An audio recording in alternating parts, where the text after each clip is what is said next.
were even quoting the Bible, even quoting the Quran. And you see, this gave me courage that not all is lost. We still have certain things that we can cling on, we can hold on as people of Uganda and say that no. Because there's a time I was like, it seems money takes precedent in Uganda. But when we saw members of parliament, 73% of the August House, saying, beat money, beat what? We are saying we are African men and women. And all of them, though they would begin with the light moments, some would say, how would you leave a person as beautiful as this? Then go, how would you leave Philomena Masiko and then opt for what would be a problem with you? But I'm happy and I'm hopeful and very optimistic that His Excellency Yoweri Kaguta Museveni will assent to this bill and it will be a law in this land. But also, away from that, we saw KCCA, they are saying the money allocated to them is very, very little to do anything for Kampala. Very, very unhappy bunch of people. 423 billion. They asked for about 1.8 trillion. I saw the Deputy Mayor, Doreen Anjura, saying the Kampala Master Plan required 7 trillion. But if government, the next financial year is looking at about 423, then people of Kampala should literally expect nothing much. This money cannot handle the drainage. But what was the previous budget that was being allocated to KCCA? Because there was an increment in this new budget, for this new budget of 2023. So if they come out to tell us something like that, I feel like they are getting our minds ready for no work to be done. And that shouldn't be okay. We should be seeing improvements. This is going to be an excuse. And trust me, Robert, we are here together. We'll be monitoring during the course of their execution of their responsibilities. If there are anywhere at this point, they're going to come out with a very big excuse of, you see, our budget was not sufficient enough. And we may not even see quite a lot of work compared to their previous works. And even when you look at some of the work that's been done by KCCA, it's either a grant or a loan. Yes. But out of their budget, it could be very tough. Grants are like grants, and we thank our development partners. And we hope, please, even if we detested certain things, don't cut aid from us. We still need those grants, seriously, to fight drainage and our brothers and sisters being swept by water. We still need those grants to improve education. We still need those grants. More so when government now has come up and they are banning any form of payment in UPE, USE, and government-aided schools. Now, we need your money. Yeah, but the money should come in and it should be used for the most appropriate roles that it is meant to. Otherwise, when it comes and you see people in fights all scrambling to get a share of it for personal use, then you'd actually think, now what is the use of all these grants? What's the use of these loans and all these monies that we get in from the donors? Well, Felix, good morning. Good morning. How are you, Philo? Good, good. How are you? I'm good. How's your Wednesday? It's good. So what's with the pink blazer? Well. Oh, it's just one of those things you just pick and just throw on, and there's nothing really much attached. It was intentional. Okay. It was not just speaking. And that's what I'm trying to find out, because I've been here thinking, it's because it's a women crush thing, or... No, well, not really exactly, but once in a while you need to go through some colors. To light up the wall. Yes. The room. To bring lights. So probably just out of curiosity, what's your best color, if I may ask? Yeah, black. Huh? Black is the color. Black is for everywhere. Black is universal. Black is everything. Okay. Yeah. And Robert? Black. Are you sure, Robert? Very sure. But this guy, man. No, if it is my favorite color, I won't say anything else. Why, Robert? Black is my favorite color. Okay, why? It's a universal color. My skin complexion looks good on me when I put on black. You wait, you will see. Second, I wait. Yeah, I'll put on black for you. Second, Robert. this so much of painting black bad is something that put pressure on me to love black, wear black. It hurts me when you go for a burial and people think you should put on black. It hurts me when I see paintings of the devil and they are black. I wonder, couldn't Satan have been white? it hurts me so much associated with black, and my skin pigment is black. So I choose black not only because it looks good on me, but because I'm a black man, and I want to ensure that if someone sees me put on black and they feel, yes, I think I should buy something black, I'm bringing out the me in me out there to promote black. But also, black is one color that you're not comfortable with. It rarely, it rarely, I can see the eyes of Felix wanting to come, and his lips want to complete. Felix should tell us his favorite But you color. see, black, you can Felix, go some Felix, what's your with favorite black. color? Well, I think I wouldn't stick to a particular, but I love blue. Does it for me, and also a little bit of grayish. Yes. Yeah, I think their complexion is a good one. Just like if you get into a room and it's all white. Yes. I think grey goes without saying for you, Felix. Yeah, it's honestly a good. It's a bit your color. But as Bob tries to bring out the black in me, I was just here thinking about how he's going to be doing that. But anyway, yesterday what we guys were talking about, we saw in Parliament, fairly, members of Parliament attended fairly because they're about 300 and something. And the question was, where were the 200? And so, they wanted to avoid quorum. you know. So that again, we go back to level 1, we lacked quorum. But there's another question that we need also to deal with when it comes to these parliamentary sessions.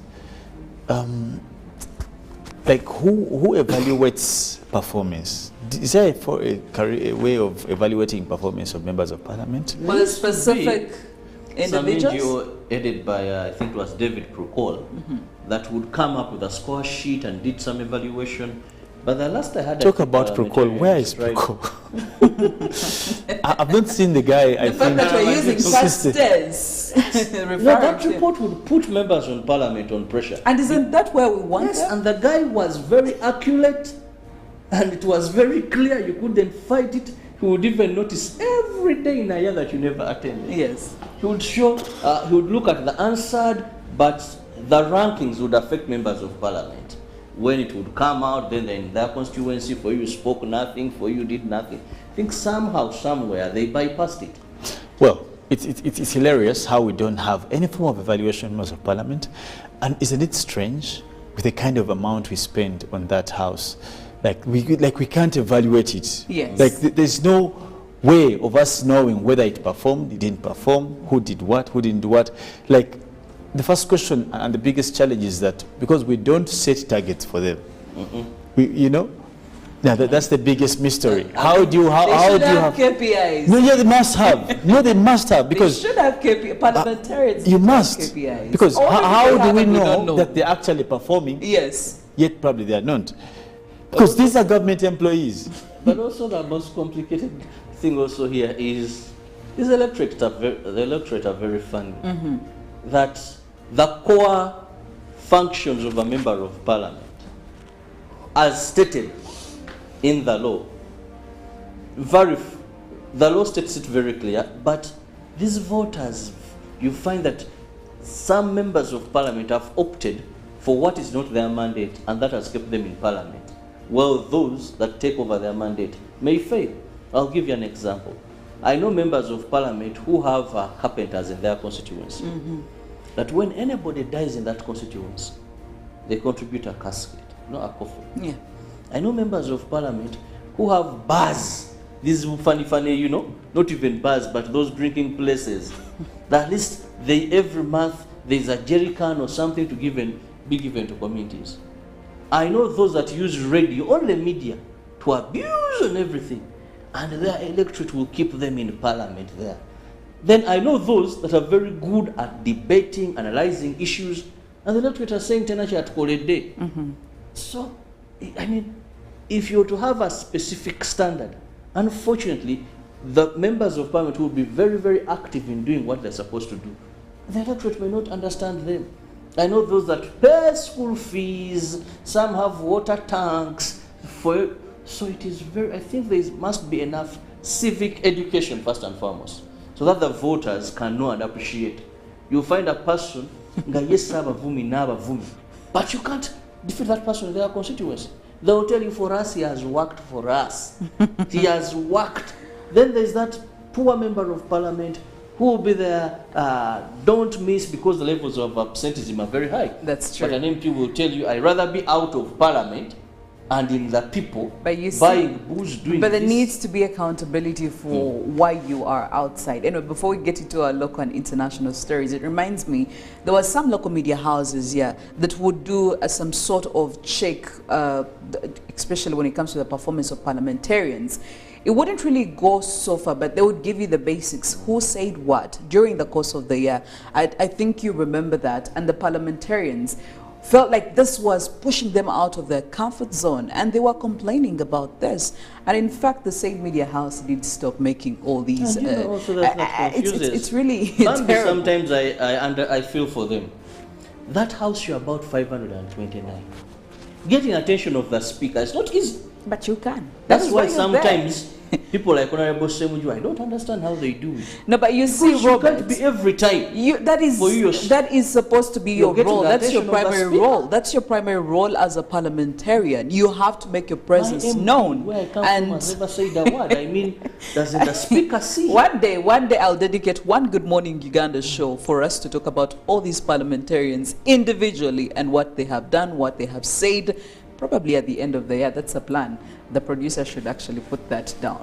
But for now, we'll get into our local stories and international stories. Robert, what are we looking at? Oh, and what a better start of these stories than what happened in Parliament yesterday, where we saw a members of Parliament passing the anti-homosexuality bill, waiting assentment. Now, Parliament passed this bill 2023 with amendments introduced which brought in tougher or stricter punishments to the offenders.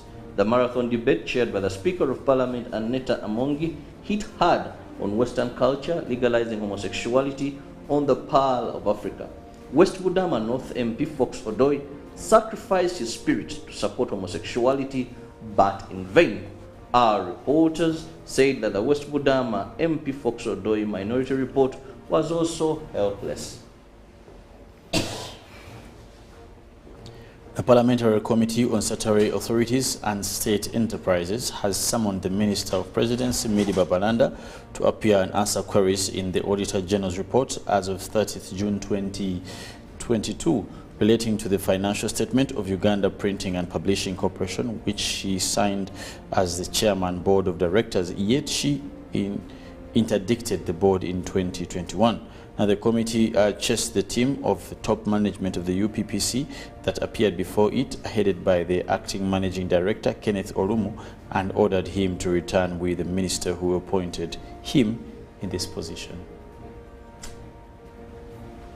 Moving on, we look at Kampala Capital City Authority, where the authority has appealed to government to increase the allocated budget in order to create key developments in the city. This was during the council sitting to present the second budget called circular for financial year 2023-2024. Now, businesses Malaba border has resumed with traders carrying to recover from yesterday's losses as a number of trucks entering the country did increase. This as Kenya's Azimio la Umoja coalition leader Raila Odinga started a nationwide demonstration that interrupted traffic flow.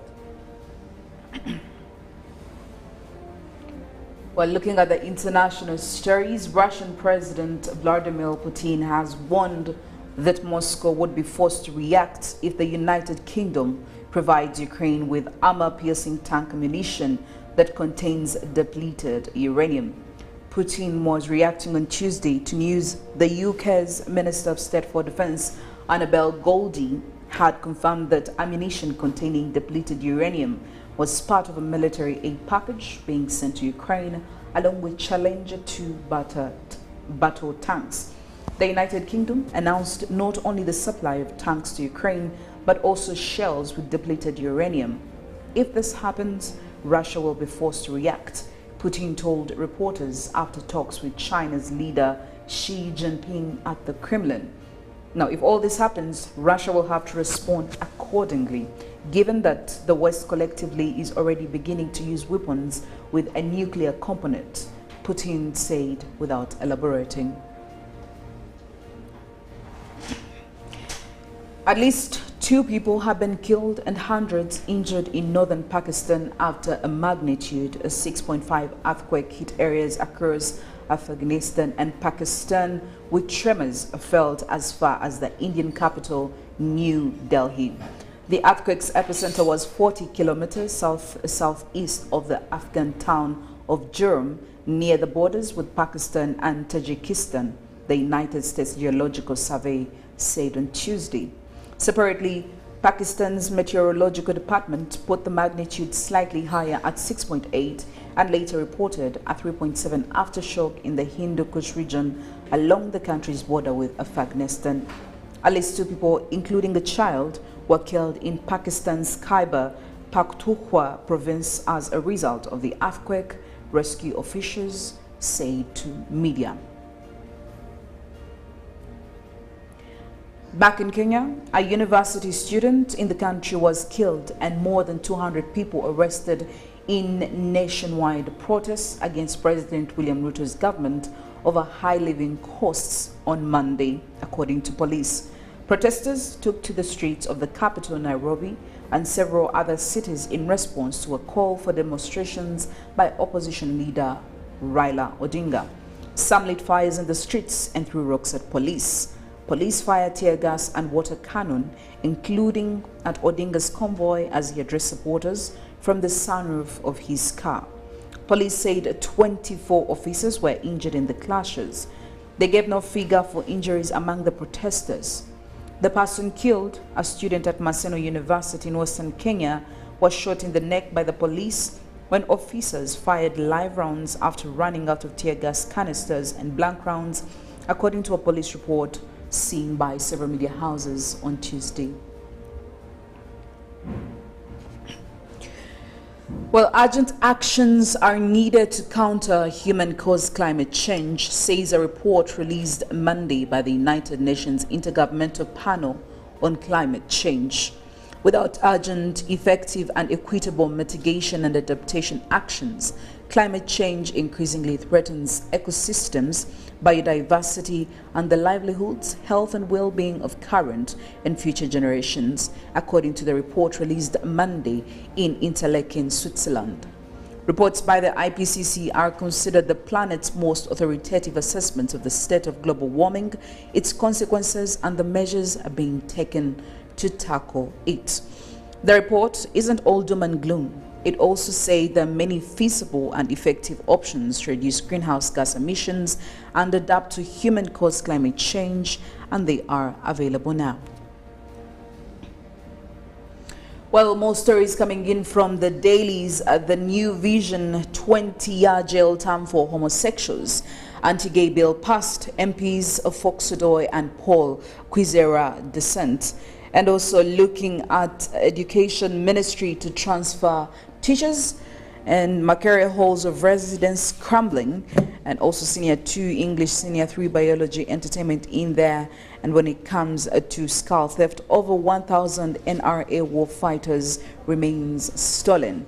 And looking at the funding budget, government to borrow from NSSF. There you go. Well, we'll look at the stories in the Daily Monitor as well, Felix. Well, of course, into the papers and looking at the Daily Monitor, the big headline now: MPs return death penalty for gays, and of course, cabinet terminates vehicle inspection deal. Now, still in the papers, use interlocking blocks to reduce construction costs, and government to recruit at least 78,000 primary school teachers. Now find questions of English, mathematics, science and social studies in the Daily Monitor. And Uganda on high alert over, that is, a Marburg outbreak in Tanzania. Now families dispute cited in missing nursery girl case. Well, that's quite sad, considering that we are also seeing now another outbreak in Tanzania of Marburg. You know, actually the virus that causes this is in the same family with the same virus that causes Ebola. A few differences here and there, but same family altogether. Speaking of your health, Robert here, ready to spread the gospel. Well, a healthy life will enable you enjoy your life properly because you'll be more productive. Hallelujah. Jinga tea, hallelujah, banana juice drink, and hallelujah, tamarind drink. They're just 1,500 in any supermarket, any retail shop. Have a taste of them, and remember, they boost your immune system. Good morning. Uganda still goes on. We have a lot to talk about, but we'll go for a break right now. And of course, looking at a song from one of the most phenomenal women you've ever come across or you've ever heard of. When we get back, we'll be having some more interesting discussions in our newsreel. Later on, we'll be followed up by weather and climate news from Mullen, and not forgetting the agenda that is also queued up at that, and of course the sports updates that will be coming in from Ruben Mpima Chibirango, and later on Good Morning Uganda Extra. We'll be back after this. A bottle of hallelujah from all shops around. Live from UBC Studios in Kampala. This is Good Morning Uganda.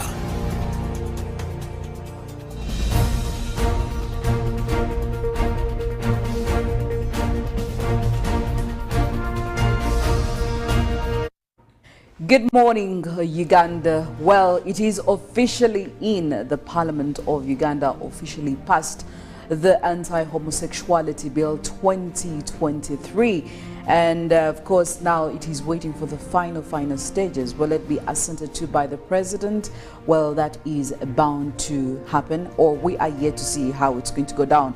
But at least where we stand, we know what the president's stand is, especially when it comes to homosexuality cases here in Uganda. We know that he has previously shown his disapproval for it, and in fact, he's gone ahead to term it as a deviant behavior by the people who actually practice it. Well, this bill was supported by 73% of our parliamentarians, and of course I did see questions and cautions being forwarded through by a couple of these parliamentarians asking that before they get into it, two things should be considered: the proportionality of this bill, but also the legality of this bill. Well, I can tell you that yesterday in Parliament, while all these clauses were being debated, it was quite interesting seeing a couple people, parliamentarians specifically, come out to air their views on different and respective clauses in this bill. It's Good Morning Uganda. My name is Philomena Masco. 22nd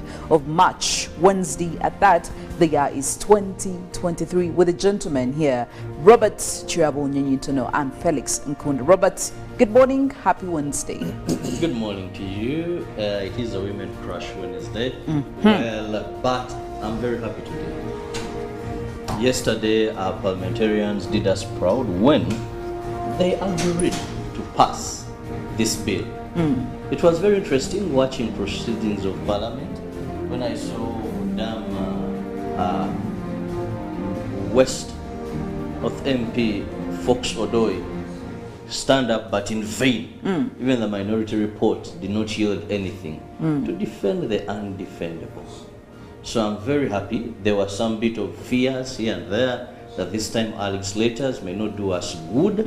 Many of them may not come out and stand the test of time to hold our culture, hold our religious beliefs.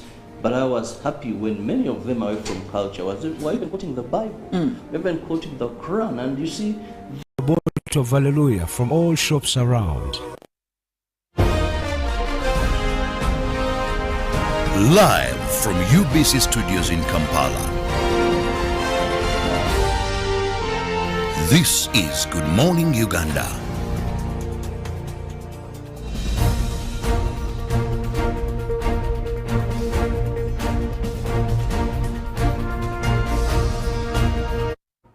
Good morning, Uganda. Well, it is officially in. The Parliament of Uganda officially passed the Anti-Homosexuality Bill 2023. And of course, now it is waiting for the final stages. Will it be assented to by the president? Well, that is bound to happen, or we are yet to see how it's going to go down. But at least where we stand, we know what the president's stand is, especially when it comes to homosexuality cases here in Uganda. We know that he has previously shown his disapproval for it, and in fact he's gone ahead to term it as a deviant behavior by the people who actually practice it. Well, this bill was supported by 73% of our parliamentarians, and of course I did see questions and cautions being forwarded through by a couple of these parliamentarians asking that before they get into it, two things should be considered: the proportionality of this bill, but also the legality of this bill. Well, I can tell you that yesterday in Parliament, while all these clauses were being debated, it was quite interesting seeing a couple people, parliamentarians specifically, come out to air their views on different and respective clauses in this bill. It's Good Morning Uganda. My name is Philomena Masco. 22nd of March, Wednesday at that. The year is 2023, with a gentleman here, Robert Chiabu Nyanyitono and Felix Nkunda. Robert, good morning, happy Wednesday. Good morning to you. It is a Women Crush Wednesday. Well, but I'm very happy today.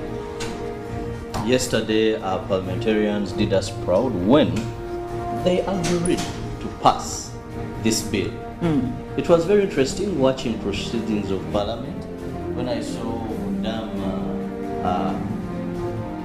West North MP Fox Odoi stand up, but in vain. Even the minority report did not yield anything to defend the undefendable. So I'm very happy. There was some bit of fears here and there that this time our legislators may not do us good. Many of them may not come out and stand the test of time to hold our culture, hold our religious beliefs. But I was happy when many of them away from culture were even quoting the Bible, even quoting the Quran. And you see, A bottle of Hallelujah from all shops around. Live from UBC Studios in Kampala. This is Good Morning Uganda.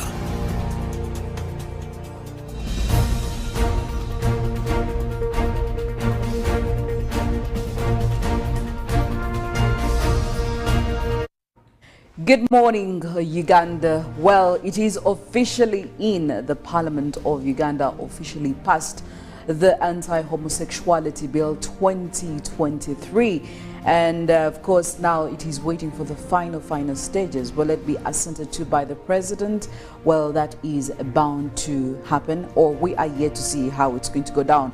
But at least where we stand, we know what the president's stand is, especially when it comes to homosexuality cases here in Uganda. We know that he has previously shown his disapproval for it, and in fact he's gone ahead to term it as a deviant behavior by the people who actually practice it. Well, this bill was supported by 73% of our parliamentarians, and of course I did see questions and cautions being forwarded through by a couple of these parliamentarians asking that before they get into it, two things should be considered: the proportionality of this bill, but also the legality of this bill. Well, I can tell you that yesterday in Parliament, while all these clauses were being debated, it was quite interesting seeing a couple people, parliamentarians specifically, come out to air their views on different and respective clauses in this bill. It's Good Morning Uganda. My name is Philomena Masco. 22nd past 7 a.m. on Good Morning Uganda, 22nd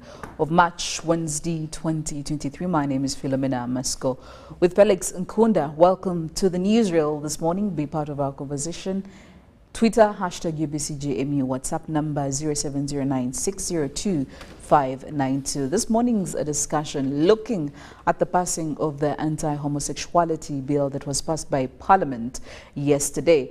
We did see 73% of the legislators in total support of this And now the final stages where the president has to assent to it is what we are waiting for right now. But at least we know now where the parliament or the August House stands. And considering that a number of parliamentarians yesterday, if you watch the parliamentary proceedings, Felix, we really did see a number of parliamentarians come out to express their concerns. Those that were in-house presently and actively, and those that were on Zoom. Actually, we did have a couple of them come in virtually. And I think the whole point here was to avoid the same issues that we had back in 2014, where the same bill actually did have a few challenges here and there, and it was nullified after it was considered that there was no quorum for the passing of this bill. So this time round, the legislators decided to do it differently, at least to avail themselves so that there would be no excuse of what would be called a quorum. And yes, they did a vote. Most of them came out and expressed their issues as they were going through clause by clause by this bill that was put to the forefront by Basalira. That is, of course, the Bujiri municipality legislator, Mr. Asman. And well, I can tell you that this has taken quite an interest. And of course, it has sparked quite some good, interesting conversations amongst the Ugandan citizens. But the bill, generally among others, seeks to prohibit same-sexual relations and strengthen Uganda's capacity to deal with domestic and also foreign threats to the heterosexual family, and also safeguard traditional and cultural values, plus protect youth and children against gay and lesbian practices through imposing penalties on the perpetrators. And much later on, of course, I'll be taking you through who definitely this bill is going to be affecting and how you could also be affected as a Ugandan citizen, and also maybe just to post out information to you who did not catch up on the times. But yes, we start from the Felix. What do you think about this? The bill, the passing of the bill entirely. Yes. We could actually start from the passing of the bill. Well, I think particularly there's a lot of fear that surrounds discussing this bill, I'll be honest with you, because of the misunderstanding of people and the quick need to judge whatever statement people make in regards to this thing of homosexuality. We have a great challenge, and what we still face today, the great contestation that has come with moralizing the discussion rather than legalizing the discussion or having a normal. You see, there are three things, and for me this is what I think. One, the moralization as a backbone of the discussion, one for me is quite uncalled for. Two, the lack of the presence of sensations and emotions as the bill is being discussed. Third, the pretense of the communities of Ugandans and many Ugandans. But later on also, the diversion that comes with the discussion of this bill. I pray that the discussions have been put to rest, honestly, so we can do some other things. Move on to other things. We have been stuck in this mud of homosexuality for quite a time, and it's the bitter, ugly side of it is the forth and back. You know, previously we have been at this point. It's not the first time we have been here before.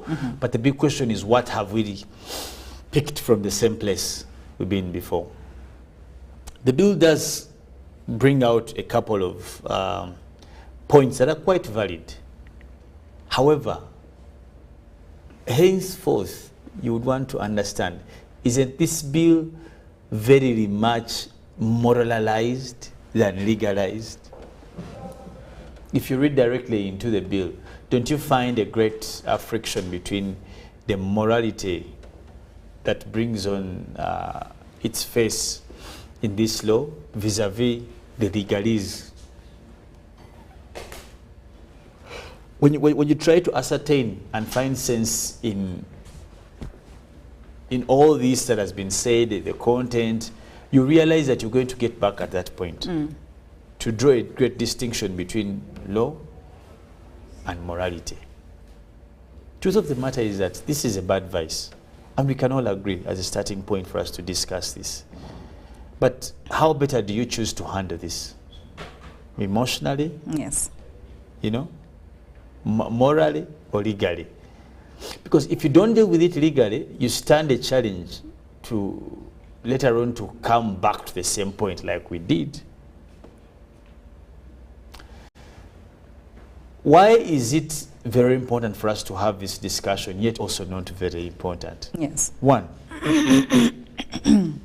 we are all against the vice that is being introduced. And actually, it has been termed to be a white man vice trying to be put on you. Yes. You're saying this is a white man thing, it's a white man thing. You're trying to push it on Africans, Ugandans, and what? Now, the big question is, how many things have we taken that are being pressed onto us by a white man? One among the very many is religion. Religious practices.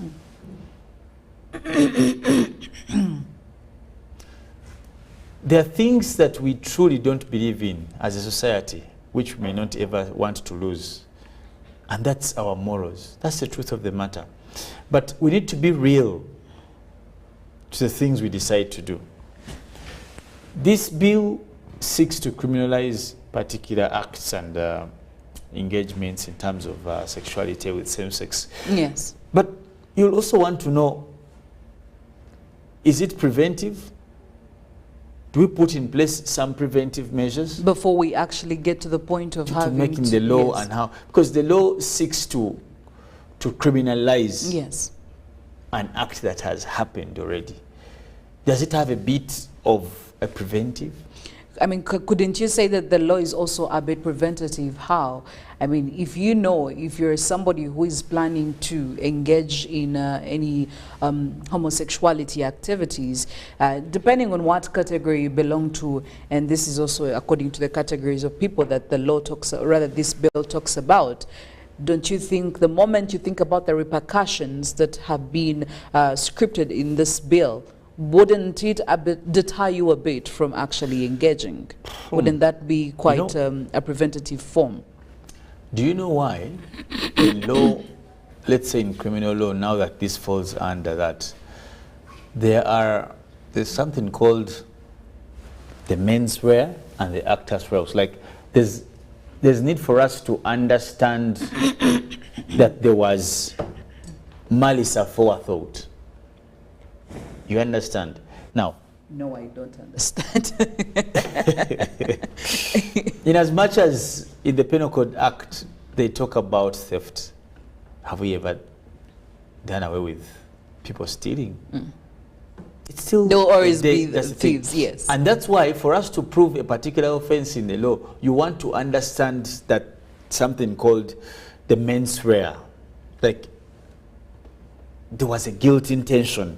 You must couple the intention with the act. It is not enough for you to come and say that Philomena did this. Now, we're supposed to understand that she premeditated what she did. Now, people who do these things, where do we... You see, there's something called rape in the Penal Code. Someone has been forcefully penetrated. Now, when you come to homosexuality, we need to create that room to understand this. There's a contestation between the act and the intention. Yes. You see, some of these things are quite scientific. They go beyond just lip service for making noise. Imagine, like our judicial officers, what knowledge do they have about? You see, all these things are challenges that come with enacting. And I'm not saying the law has any problem. But these are things we must address generally. If Philomena is making out with a Philomena, what happens? Like, what actually we must understand what yes. happens as part of the ingredients for us to... You're going to have people in court and never sentenced. Because we have not fulfilled entirely that whole package of understanding. if you have a woman to woman, because for a man to a man, we know there's penetration probably in the wrong address or whatever. But with woman to woman, what happens? You look at the nitty-gritties, because this is what happens actually. I mean, if you're going to use that law. You know, you speak of that, Felix. You speak of that, and yesterday I did see some legislators struggle to actually express or even talk about that, the details. I mean, we did see them. And that's the thing. Yes. Like, because if I'm going to stand before a trying to understand what actually happens. The state, you must break down those things. Okay, I'm sorry, I'll use your name. Let's say Philomena and Caroline. Okay, was there canon knowledge between the two? Can canon knowledge happen between a woman and a woman? Now, how do you break that down to make an offense? Because we shall be stuck in court with some of these cases. For a man to man, it can be debatable, as I said, because there's an opening, there's penetration, wrong address. As long as you can prove that. For the women, I don't know. I don't know.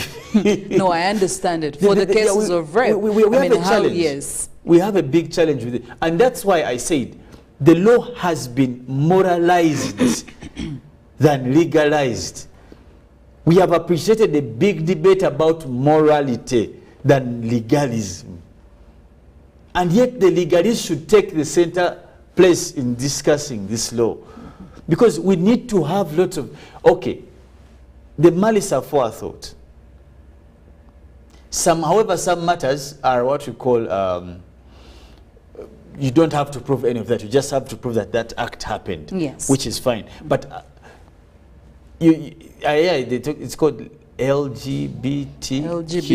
That is lesbianism. Okay, are you going to punish someone because of their walking style? When you see a John walking like this and then trying to shake their buttocks, is that an offense? The next day, if you see a Fred having curvy hair, just like your hair, and then putting on a skirt, then you arrest them. I believe there's a big problem we are going to be faced, even with the inception of this, discussing this. How many parents are willing to give out their children who do these practices? Yes. No, honestly, how many? Because these happen in the backyards of our homes. As members of parliament sat there, you mean to tell me out of the 500 members of parliament, none of them has had this case in their families? Even if they did, would they be would you know? about that? Would you even know? Yeah. Have we as a society elevated our appreciation of this as a vice? Have we appreciated? Are we integral enough to bring out these challenges for confrontation? It's easy for us to talk about theft, corruption, because we have commonly known. But when it comes to this, because how many parents are willing to bring their children to book? As I said, my issue again is about the moralized way of discussing this bill than the legalized. What can we do legally? Because in as much as we are going to moralize the bill, talk about African society, it's unacceptable. And that's the reality. However, that can only be moral. But the legal part, it will make no sense when you say you're going to imprison people a year lifetime, a year what? All those things, yes, they are true. What will you do for deceptive people? So I think the law is timely. However, it has not gone through the relevant scrutiny to dis-emerge two things, the morality aspect and the legal aspect that it must correlate. Well, looking at this bill, of course, categories of people clearly that it states homosexuals, landlords, brothel proprietors, chief executives of pro-gay organizations, journalists, and film directors face imprisonment or fines ranging from 5 million to 100 million Ugandan shillings. Let me just, if you don't mind me, Yes. Philomena, let me just Please. pause you right there. And I was going to talk about content. Yes. Now, you're saying local producers can't produce content. But what's the difference if all the content available to Ugandans in terms of movies, the Netflix, the what, it is openly practiced? What's the, like, who's fooling? And that's what I say, the hypocrisy. How is society ready to deal with it? You're saying local content providers cannot do this content with exhibiting ABCD. But I want, let's be honest, our viewers, you, myself, Philomena, how many movies, on a spectrum of 10 movies you watch, 8 of them There is an have element, a character yes. about bringing this to life? What have you done then? You've just, what have you done? Even if you can't produce it here, and it's still available on the market. I mean, this is foreign openly. content, yes, that is available on the Ugandan local market. Openly. Yes. And the agenda of the people who want to put this in our kids is still running. So when you say Ugandans won't produce this kind of content, whatever, how about the external content that is being viewed here? How do you deal with that? Well, offenses of homosexuality and attempted or aggravated homosexuality will attract a maximum of 10-year jail term, while any entity promoting the vice shall pay a fine of 100 million Uganda shillings, among others. So you can see that the punishments are very, very hefty.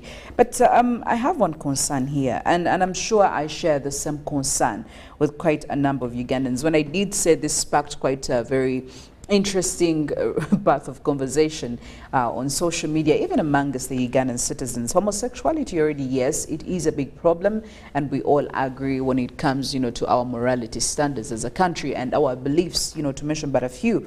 But also, somebody did ask a very serious question: homosexuality and lack of integrity, which is Uganda's biggest problem? You see, if you remember in my preamble, I tried to talk about diversionary. I want to tell you today, do you know what happens to most of, and in rural areas, societies where we see defilement and rape? Do you know what happens? Families go into negotiations.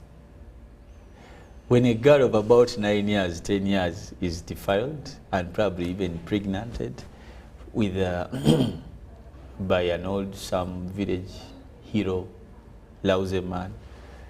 And you know what people do?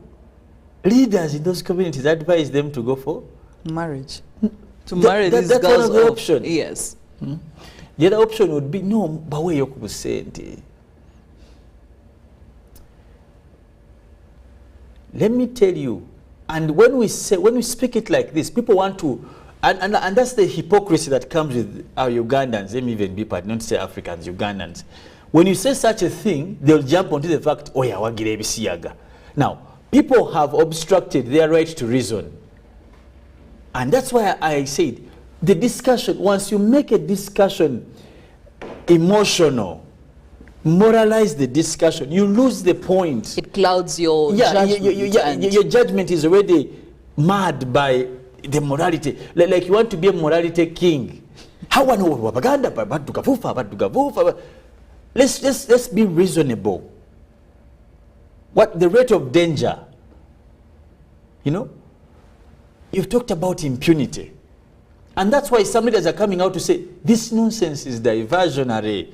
They try to divert us from the real issues as people are stealing funds for Ugandans. The socio-economic welfare. Yes. Let's have a fair discussion of such, and we can discuss the bill, the homosexuality bill. Alongside. Yes, do we give the same vigor when discussing other challenges that bite Ugandans? The appropriation, the expropriation of profits in Uganda. We don't see the same figure when matters touch livelihoods of Ugandans. There's a lot of gender-based led discussion when it comes to national matters. We wait to be emotional, you know. But why don't we become emotional on these kids we pass by streets every day? Teach me, why are our emotions misplaced? Why are we used to some of the bad things that happen in the country? The homosexuality bill is a good bill. And tell you what, let me even give you another approach the same. Do you know that at least 50% of the content in this bill is covered under other laws in Uganda? Away from the particularities that have been input, the new inputs, but 50% of these are covered.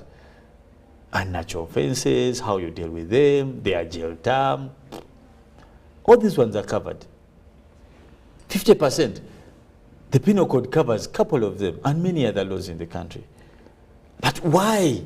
And that's why at some point we even thought, in my opinion, a couple of my other colleagues, that don't you think even the discussion we have put up is promoting this whole homosexuality thing?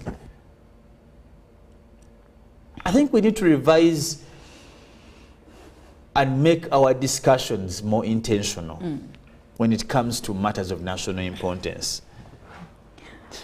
Felix, I'll tell you one thing though. I'm very excited. You are?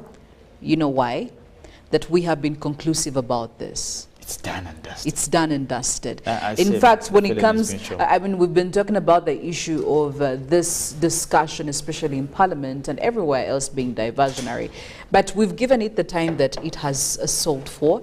And we have come to a conclusion. So now we are waiting for the final bits, of course, from His Excellency. But I can say that part of the legislators is done. Now, we would love to see what's going to come up next up for discussion. We had pending issues before the discussion of this. We had pending things we were talking about in Parliament, and they were put on hold. Yes, we know investigations are being carried out, but now, me, just like any Ugandan right now, I will tell you one thing, they're waiting to see. So what is next for Parliament after this has been? Do we have the same pressure? Yes, do we have the same pressure? Are they going to bring the same energy? Are they going to divert the same effort that they pushed towards this bill to the other issues that are really, really, really hurting Ugandans, okay, economically, socially, and politically? That I cannot wait to see. And that is why I'm actually very excited that now this one, it's on the side. We are now picking other issues, but what are those issues? And surprisingly, let me tell you, a country where you have a full ministry dedicated to national ethics and values, you wonder where we lose the grip on such issues of national importance. I believe we are terribly wanting in the area of national importance to diffuse and understand what actually should be carried in that line. You know? When floods kill people in Kampala, no one talks about it. No one. There's a time in this country, actually, not even a time. Let's look at the rate of accidents. What has been put in place to avoid losing lives? Which is the worst danger? Lost life or these? Because the percentage, and if you read from the books, the percentage of people who go into these practices willingly vis-a-vis the people who are forced in them. But we have people who die on the roads. I would want to see Parliament to sit down, have a discussion, sober discussion, how we can reduce. What can we put in place? Now, all these discussions could be happening, but the vigor we put in can never address the problem because we don't seem to be much interested. For me, as a person who has appreciated a bit of reason in relation to the law, you must understand that the reason why laws are enacted are to answer a mischief that happens in the societies. Is this a mischief? Yes, definitely. But will the law address this mischief to the latter? That's a question I would want also to pose to any of Ugandans. As I told you, is the law preventive or curative? Because you must have those approaches. Do we see this law being preventive, or it is also going to be another one to deal with? And I can't, let me even give you an example. How many people are in Luzira on those cases? There are very many. How are they tried? And I know some. I'm not going to mention names, but how were they tried? Were tried under what to end up in Luzira?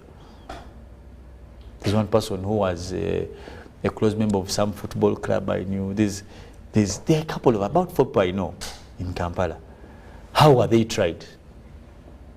But they're in Luzira even up till today.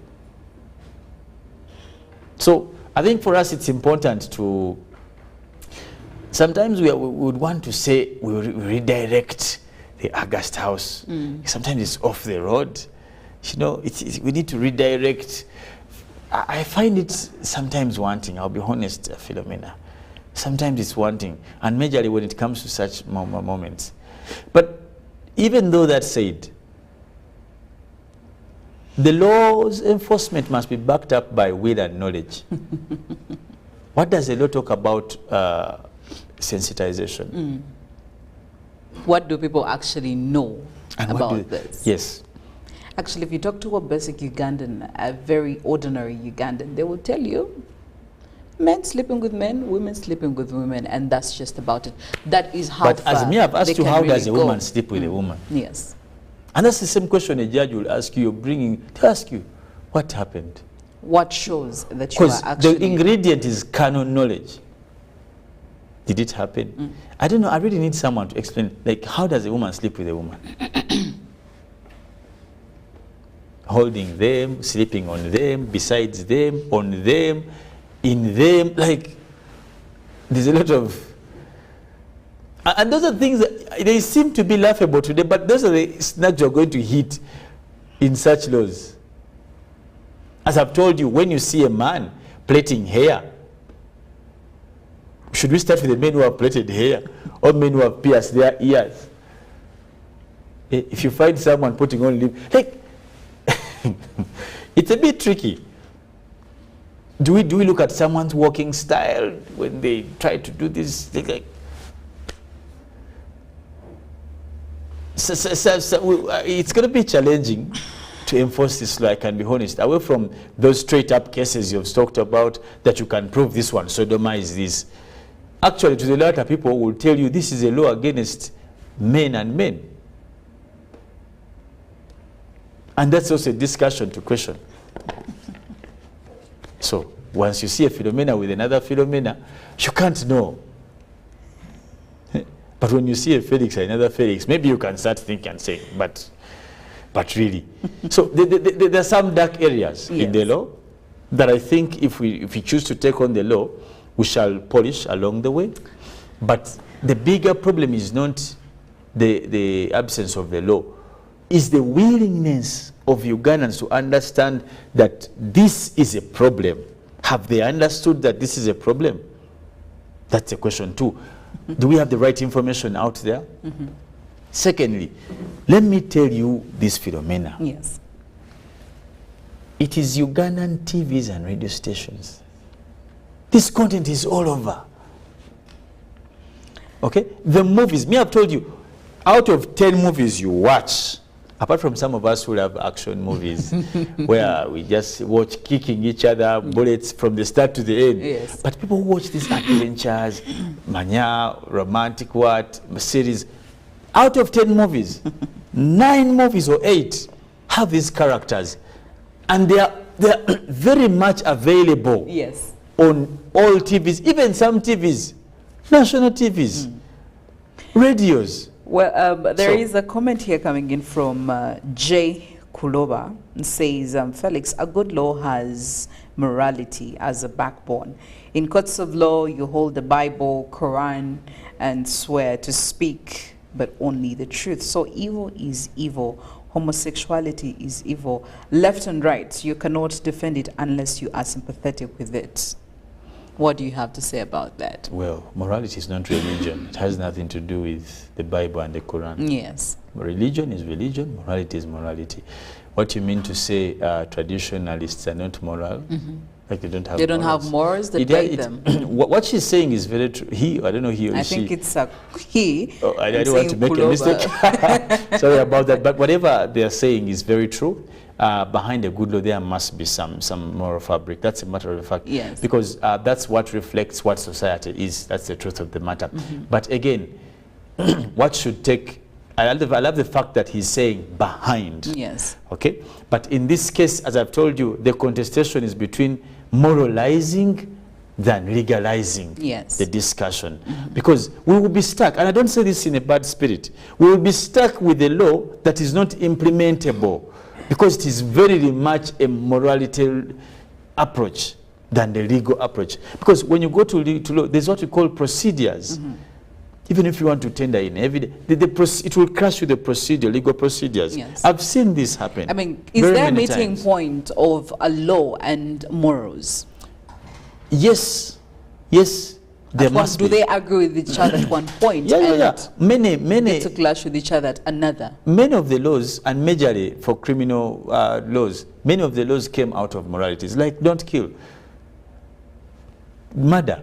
It came out from some moral fabrics of what, murder, all these ones, rape and what.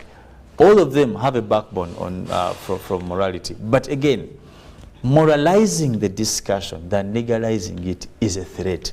We shall get stuck with this law if not to be implementable. That's a matter of fact. So we need to be careful and make the law more legal than more moral. Well, we'll look at the big stories in our papers today. The Daily Nation and the Citizen.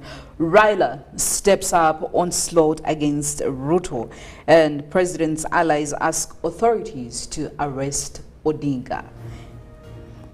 I'm the victim here. Maxine tells court Assad was abusive.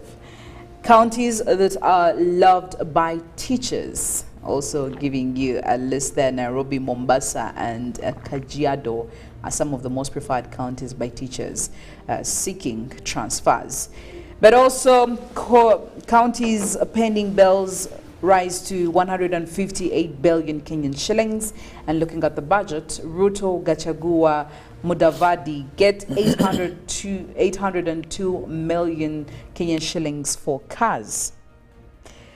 And moving into the Citizen, Development IFC Regional Director lists focus areas, and LPG imports rise 13-fold in 10 years. But ESC plans to fast-track political federation, and how local airlines fared in 2021-2022. And Not Let Up says defiant trialer as hundreds arrested in Kenya.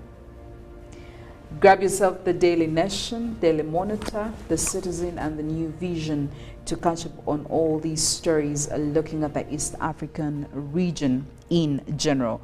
We'll go for a break. Molen will be here to give you more on weather and climate and also the weather forecast for today. Good morning.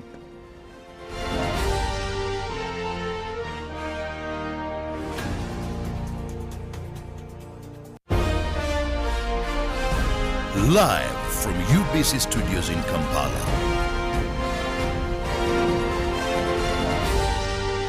This is Good Morning Uganda.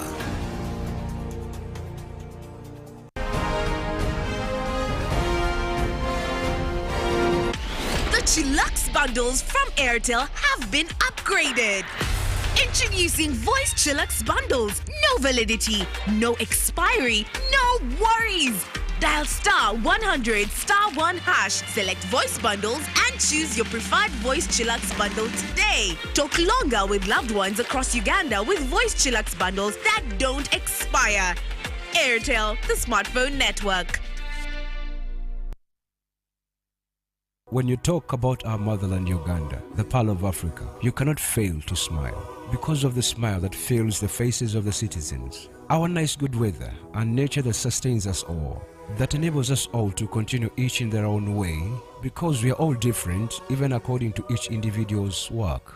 But what joins us to become one person is the sweetness from the flavored drink Alleluia Jingati drink and Alleluia Tamarind drink. The flavor that quenches your thirst while at the same time treating and healing your body, because it is 100% natural. Enjoy the drink that has got the tamarind juice in it. Made by Alleluia Reflexology, Healthy Solutions and Nutritional Research Center Limited. Get yourself a bottle of Alleluia from all shops around. Glow as you are with the new Spark 10 series smartphone from Airtel in partnership with Tecno. Own the timelines with picture-perfect selfies using the 32-megapixel selfie camera, 256 GB storage, G88 gaming processor, and a strong battery to last the whole day. Haha, Toakana. The Spark 10 smartphone comes with free 3 GB from Airtel and 100% bonus on weekly and monthly bundles every month for 3 months. So you can stay connected to a world of possibilities. Dial *100*5# to enjoy free data. The new Spark 10 is available in all selected Tecno shops countrywide. Airtel, the smartphone network in partnership with Tecno. Stop at nothing. The Tales of Kasozi, brought to you by Uganda Communications Commission. Hello? Hello? This is Kasozi. How can I help you? Hey, Kasozi, my brother. Long time. We last met when we were at campus. It's been a while, but you are the person I'm looking for. Campus? Really? Hey, you don't remember me? Okay, so how can I help you? I'm stuck in Gulu making millions, and I need to urgently send money to my sick mother. But I can't find any mobile money agent near me.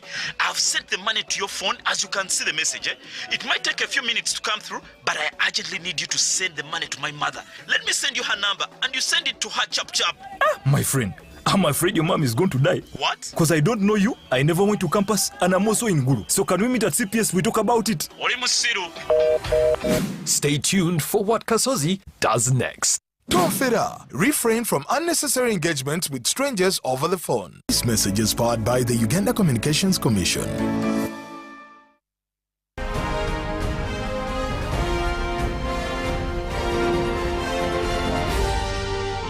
This is Good Morning Uganda.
Good morning, Uganda. Well, we right now are looking at the traffic updates. We will be getting onto your roads and see which one seems to be quite clear in terms of traffic for this morning and which ones you might need to be mindful about, especially if you're making your way into central Kampala.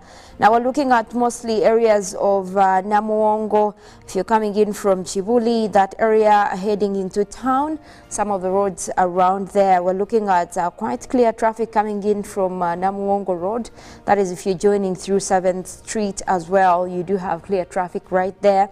We're also looking at, if you're coming in from industrial area, that side again connecting from Namuwongo Road. If you're looking at areas connecting to Bugolobi, that looks to be quite a clear road for you to use this morning.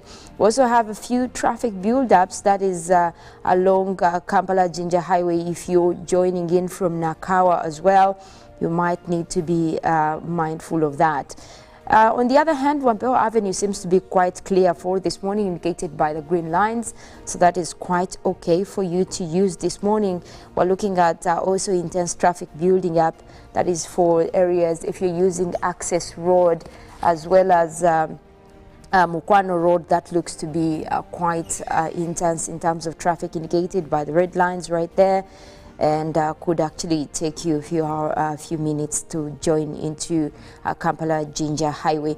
Also, if you're coming in from the other side that is using Yusufule Road this morning, looks to be quite okay in terms of traffic, indicated by the green lines right there, but also that you look at some of the upper roads, Nile Avenue, Parliamentary Avenue, those seem to be quite okay in terms of traffic. Again, on Kampala-Jinja Highway, right from Access Road, the traffic lights right there into Kampala Road, that looks to be quite okay for those leaving town and those joining town. And then again, as you continue, Kampala Road also seems to be quite okay in terms of traffic for those leaving town. If you're joining town, you do have a few distances before reaching City Square, where we have a little bit of traffic starting to build up over there. Now, also want to take a look at the weather update for this morning. We'll be tapping in from our satellites, and that is the UMITS satellites overlooking Uganda for this morning. We did have a few clouds as well developing, that is across the areas of Lake Victoria Basin. We're still looking at most of those actually developing. That is for areas within the islands of Lake Victoria. We also are looking at possibility of those actually bringing in a few showers, especially to the western area. That is areas of Masaka. That is where we do expect that we might have a little bit of rains. Otherwise, it looks like quite a sunny morning for much of Uganda this morning. We have a little bit of sun coming through, especially also for the capital here in Kampala. We're looking at mostly a sunny morning for you coming through. Also, that extends up to northwestern Uganda, central north, and we're looking at the Karamoja region as well, starting off quite sunny, indicated by those darker colors right there on the map. And also same for eastern Uganda. We do have a few clouds though that are also starting to develop across areas of that is the Mount Elgon Highlands, that is towards Mbale. We could be looking at a few showers developing over there. Otherwise, for now, we're dealing with mostly mix of clouds and sunshine. Now, the system over Mbarara seems to be quite intensifying. That is the one that is likely to bring rains. Also, same for southwestern Uganda. And looks like it is headed for mostly Kabale Highlands or the mountainous area right there. So meaning that we could be dealing with a few more showers over that area as the morning progresses. Also across Fort Portal and Tungamo, the area right now, we're looking at cloudy weather, but we also have possibilities of wet weather conditions for this morning. And later on also, as we cross over into the afternoon, we might look at some of those systems reappearing. Otherwise, Midwestern Uganda also starting off with a mix of clouds and sunshine. We'll go ahead and take a look at the forecast that is coming in from the Uganda National Meteorological Authority, also to look at what we're expecting in terms of temperatures for this morning. But we're looking at quite a dry day for much of central. That is also for eastern Uganda, northern Uganda, so most likely we might have a warmer morning over there. And maybe in the afternoon, as we look at the daytime temperatures or the maximum temperatures for the southern half of the country, that is where we might have a maintenance of quite warm weather. Otherwise, northern Uganda, northwestern and Karamoja, we might still be looking at quite warmer weather. Also, for this time of the year, you have to remember that at least the northern part of the country has not been defined in terms of a rainy season. So that means that we'll have mostly dry spells over there, and that could translate into keeping us with warmer temperatures for the northern half of the country. But also for eastern Uganda, you do have the local effects. You look at areas around Mount Elgon, you do have a local influence of the mountain there, so it does help to keep temperatures down, but also influencing local wet weather activities that is over the Elgon area. But also looking at some of the areas also for the western stretch, or in the entire western half of the country, actually does get benefits from the Congo air mass. That is with the effect of some of the moist winds that do come in from the Congo forest. So those help to also modify the wet weather activities across the western stretch or for most areas within western Uganda. So also that keeps the temperatures within the normal range for this time of the year. but also you look at mostly the southern sector where we have been experiencing already rains for the March to May first major rainy season across Uganda. So that also helps to keep temperatures down for most places. Although for areas like Kabale Highlands, we always experience much lower temperatures compared to the rest of the country. That is also attributed to its location, the fact that it is mountainous. Most of the temperatures actually don't go beyond 25 if you look at, especially in rainy seasons. It's only during some of the dry months that we get to experience a little bit of drier weather, and maybe temperatures then go up to, for example, the 20s, 25 or 26. Otherwise, for this period, we could be looking at maximums of 21 and 22 for daytime. Now, you compare that to almost like night times here in Kampala that go up to such numbers. Now also, the forecast this morning is indicating that we could be looking at more rains coming through, especially for the Elgon area, that is the southern half of the country. Also for the central Lake Victoria Basin, it means that areas of Kampala, Mukono, Wakiso and Entebbe, we could be looking at a few rains coming through later as the morning progresses. Across the western area of Lake Victoria, that is Masaka, Rengo, Kalisizo, we could be looking at those rains for this morning as well. We already have clouds in the area, meaning that those will be developing into a few showers across several places.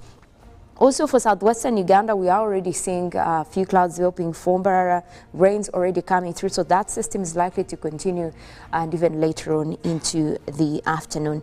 Now we're still having crossing over from Uganda. We're still having more talks regards the recent IPCC report that just came out showing us the status of climate across the world. And of course, right now, scientists have come on board to analyze especially what we could be looking at in terms of the implications of this report, or the implication of temperatures rising beyond 1.5 degree Celsius target that was set across by the Paris Agreement. Of course, now you're looking at hot and different worlds depending on the choices that we do now and in the near term. Well, we are comparing this to the baseline, which is 1981, and that is the start of industrial level. That is when we started keeping records on the warming trend on Earth. But so far, we're looking at global temperature levels having changed ever since then. Because if even what is drawn there on the image shown on the screen, you look at the other side of 2020, you do have years up to 1900. And that is why we're looking at, a little bit of lighter colors, meaning that temperatures weren't so high. By then, we actually had, we didn't have a lot of extreme weather events. And now we're looking at future scenarios, that is from 2020 up to 2100. The warming will continue even beyond that. But I think what is worrying right now is that we are more concerned on what is keeping the planet warm, or what is trapping this heat into the atmosphere. One thing that has come out from all these reports ever since IPCC started making assessment reports is the fact that we have increase in greenhouse gases. What that means is that we have continued to put carbon dioxide, gases like carbon dioxide in the atmosphere, methane in the atmosphere, and in so doing, these gases are trapping heat into the atmosphere. So they are creating a blanket such that all the heat that escapes from the ground is unable to escape the atmosphere. So that's why you have heat waves, you have extreme weather like floods, landslides. All the things that are happening is because we continuously put greenhouse gases into the atmosphere. Now, the solutions that have been suggested do require a lot of ambitious targets. That means countries have to cut their emissions, and that means you stop investing in fossil fuels, but also you do putting in more ambitious targets and look at how we can actually double back and get most of these gases from the atmosphere, and also move to renewable energy. There are a lot of suggestions right now. We're looking at solar being one of those clear and very simple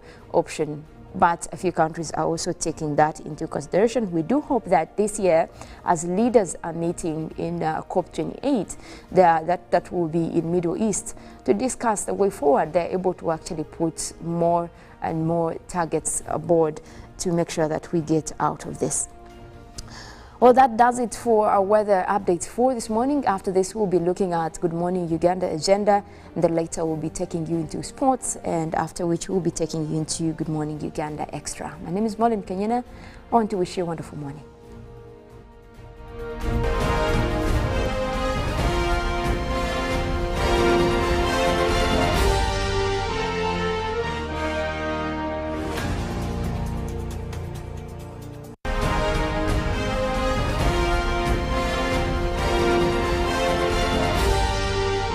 This is Good Morning Uganda. Pick of the day on UBC. Objective and non-partisan. Honorable Minister, there were a number of points. I want to start with you. Straight from the hearts of open-minded men and women. Money tends to move faster at night. So when people are not counting, don't take it for granted. Candid and authentic. Because Uganda is not Thailand. That's not correct, and we should stop that kind of mentality. So what I'm saying that's is a trick question. Don't answer. I'm not getting. I'm not getting into that. Tell him you speak low. I think that's where we are beginning to have a problem. Was brought to you by Gatawa with MTN Momo Advance. Momo Advance tops up your Momo to complete your transactions. Dial *165*5*3# to apply. MTN Momo Advance is always available when you need it. When you talk about our motherland Uganda, the Pearl of Africa, you cannot fail to smile because of the smile that fills the faces of the citizens. Our nice good weather and nature that sustains us all, that enables us all to continue each in their own way, because we are all different even according to each individual's work. But what joins us to become one person is the sweetness from the flavored drink Alleluia Jingati drink and Alleluia Tamarind drink. The flavor that quenches your thirst while at the same time treating and healing your body because it is 100% natural. Enjoy the drink that has got the tamarind juice in it. Made by Alleluia Reflexology, Healthy Solutions and Nutritional Research Center Limited. Get yourself a bottle of Alleluia from all shops around. Ladies and gentlemen, this is your captain speaking. We're descending into Entebbe Airport. For those proceeding to Kampala City, the biggest event in East Africa is in town. That's right, the East African Business Expo 2023 is happening from the 23rd to the 26th of March at Kololo Grounds. Join us to network, connect, and grow. Contact us for exhibition or sponsorship opportunities. The 14th East African Procurement Forum and Business Expo 2023 is hosted by PPDA. Now sit back and relax. It's time to explore great business opportunities.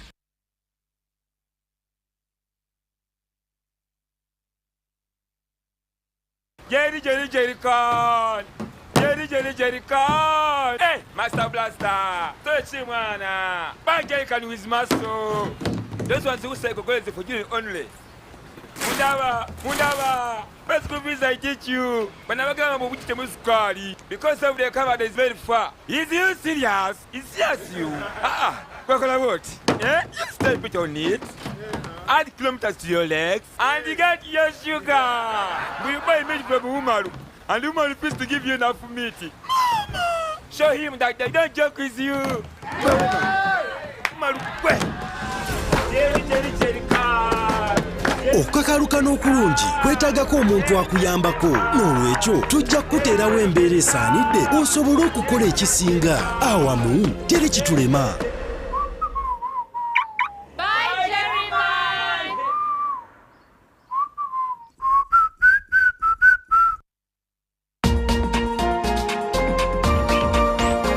A logical, deeper conversation. How many teachers in Uganda did you consult? But there's a mistake we are making. Which is good. We went to this school, we ran it to Western, we ran it to Northern, we ran it, then you come. Isn't that an achievement? Objective and non-partisan. Honorable Minister, there were a number of points. I want to start with you. Straight from the hearts of open-minded men and women. Money tends to move faster at night.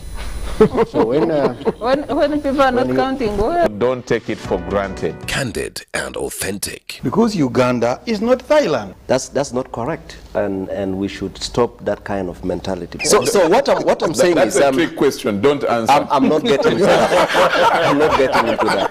Tell him you speak low. I think that's where we are beginning to have a problem. I think what is going to kill the parish model are all the misconceptions on how it's supposed to run. I know that the Prime Minister is listening. Behind the headlines. Charles, let us agree. We liberalize the economy. We are several nations put it together. Why don't you appreciate that? What if it fails? I'm happy and he's a good lawyer because Amin is not in power. The parish development committee is functional. It is there. That there is a parish chief, that the beneficiaries do exist. So we look at expenditure. We don't look at revenue. And that is the challenge we are giving them from Minister of Finance. Your fountain of new knowledge, flowing into the mass body of knowledge. First get the knowledge of Bukedia, how they want to be modernized. Every Wednesday, 10 p.m. on your public broadcaster. You return money to the treasury, which is meant for the people. UBC, inspiring Uganda.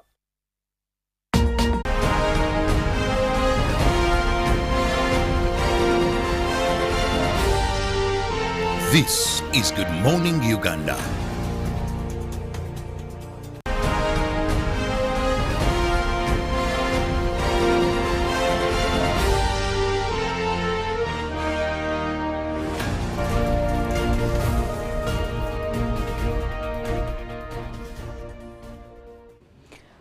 GMU agenda starts right now, 3 minutes past 8 a.m. My name is Philomena Masco.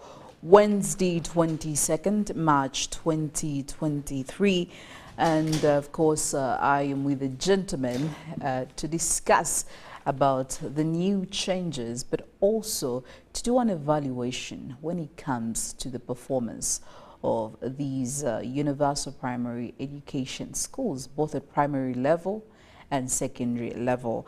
However, before we get into the details, I will tell you what's sparking this conversation right now.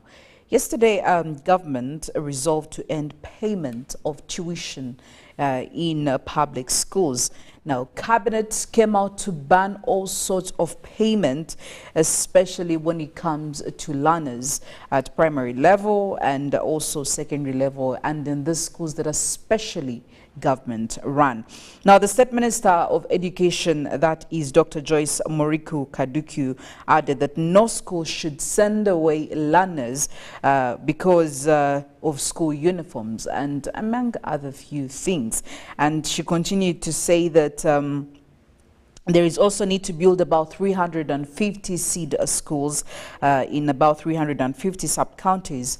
And they were also requiring or were asking for 1,067 trillion shillings to make sure that this definitely comes to practice or into play. Now, of course, when you look at the seed schools, obviously they're looking at more coverage of primary education, of universal primary education and universal secondary education in all these sub-counties and also parishes, as we'll be looking into that. But also very important to note, we know that there are other challenges that come within when it comes especially to operation of these schools. One of the most important ones, of course, away from the academics, which are the primary goal, you look at other things like feeding, which are major supporting aspects to the academic aspect as well in the schools. How are they faring when it comes to government, especially with the new systems or the new strategies they did come up, like the parent-led school feeding program? How is it operating? Has it failed? Is it successful? What are the challenges? Why is it really quite a big problem for most parents to be able to execute or to meet 100%? Well, all of that we'll be discussing, and now that you know what will be leading our conversation, feel free to be part of it. UBCGMU, that is the hashtag on Twitter. Let us know. But also go ahead, make use of our WhatsApp platform number 0709-602-592. Please do let us know. But I am going to start with the resolvement to end any sort of payment, especially when it comes to school fees in all these school aided the government-aided schools.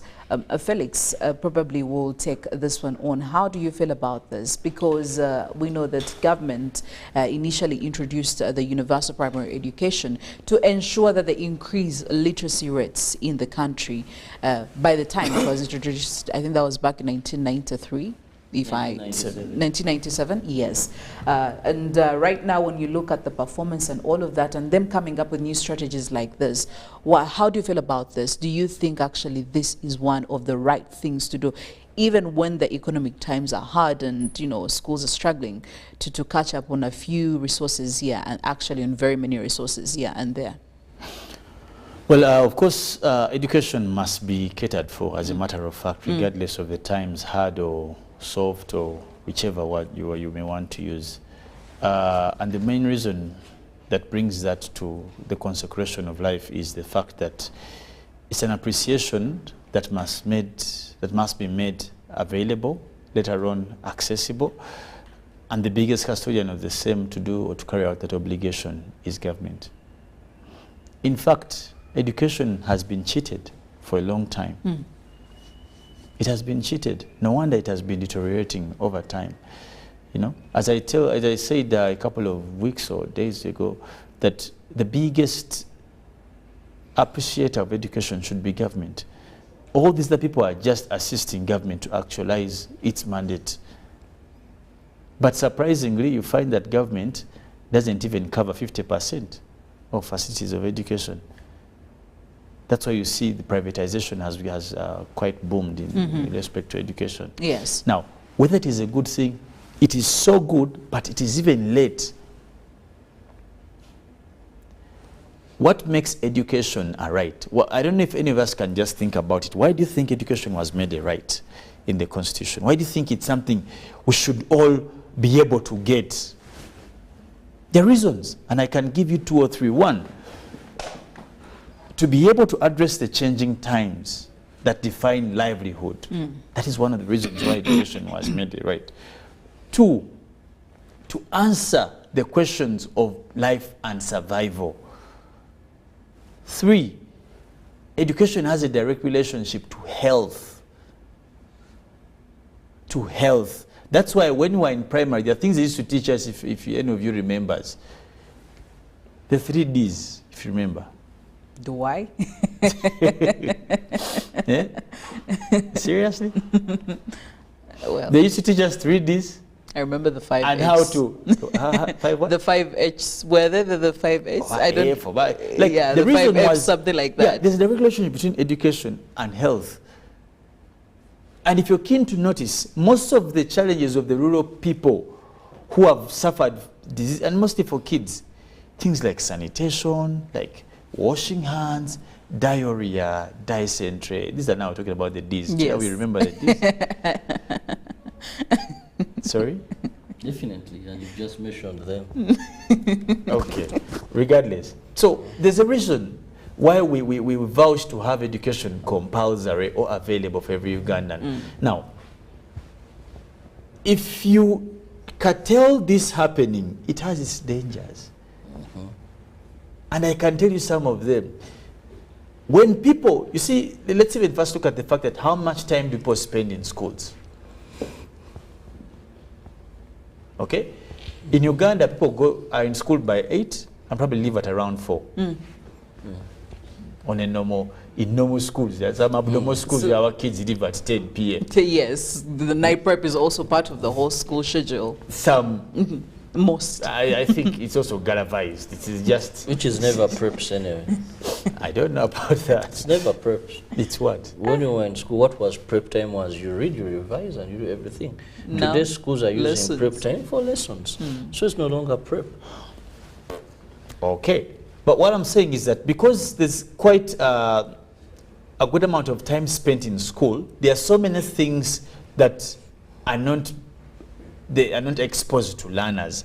And in areas where we have seen the breakdown of this UPE and other government-aided academic forums, you have noticed that the rate of things like criminality, teenage pregnancies, or teenage mothers for that matter, etc., have increased. There was a report that came in from the Busoga region. Okay, go to the northern region. So all these things, that's why when you ask me directly should we be excited? Yes, we should be. We have all reasons. I gave you a story here, and personally I can add that this government-aided education was not meant for the able. And in Uganda, the able don't even compose 10% of the population out of the 45 million. Not even 5 million people, Ugandans, are able. And that's the sad bit. When you see polluting all over Kampala, don't be deceived. People sleep in a 10 by 10 feet room, 10 people. Everyone sleeps on a feet. Actually, so don't they be sleep in deceived. shifts. Yes, thank you. Yes. Don't be deceived. And that's the more reason we must promote government-aided education. Because it must be appreciated by, although, like what you're trying to say is that let the Philomena's kids study, the Chirabo's kids study, but let also the Nkundas and the other who are in Kiryandongo. Yes. We must have, because at the end of the day, the judgment won't come for those who have been able. Government must invest even more. This is still peanut, in my opinion. Well, there you go. But also looking at, before even we get into some of the challenging aspects to all of, the operational bit or side of education, Robert, still looking at this policy about no fees being induced or being asked of parents or anybody by the school administrations. Do you think we have an alternative to that? Because we know that some schools genuinely, especially the ones that are under UPE or USE, genuinely have been facilitated by the small amounts or small fees that have been imposed on the parents. But now, what do you think is going to be their mode of survival? Is there an alternative after banning these fees? Because now they have been deemed illegal. Do you think there is an alternative to that? Well, first we must understand that when the government of Uganda came up with universal primary and secondary education, their main, excuse me, their main aim was to ensure that even the child of the poorest among the poor goes to school, first and foremost. And Felix usually puts it very light. I like it when he says universal primary education is not for everybody. Yes. For you, if you can afford, take your child to wherever they can go. Yes, yes. Because but there's that one. The government has opened the private sector yes. also to. But there's that one who may not afford. That's why you find someone, maybe in Kunda, takes a child for nursery studying the same curriculum and pays 2.5. Then there's someone who is paying 200,000. 100,000. Village nursery so, schools. Let's first understand that it wasn't education for that they were going to educate every child born in Uganda, but for that parent who couldn't afford. Now, we have 12,433 primary schools under UPE. We have 1,367 secondary schools under UPE. Some of these were built by government completely. Others are the church, Muslim, and they are government aided. Government gives some money to run. Now, per every child in UPE, that is in primary, government spends 50,570 shillings a year. For a child in primary, universal primary education. A year has 3 terms. We pay 50,570 shillings a year. Yes. For every child in universal secondary education, government pays 90,000 a year. That means every term, government's contribution would be how much? For secondary? 30,000. Yes. But remember, government pays the teachers, builds the infrastructure, and presents or gives learning material in these schools. So, these are what government leaves for parents. Uniform. Whereas in UPE, you don't chase a child for not having a uniform. Yes. But then let everyone come in there chikumba, then we have a limit. You know, there are also reasons why a school should have a uniform. But if they are saying they can't chase you for not identification, yes. But they are saying they can't chase you for not having it. Then and later on we'll be looking at the affordability. How can parents afford the so-called uniforms? Because Robert, between me and you, we have seen most of these schools.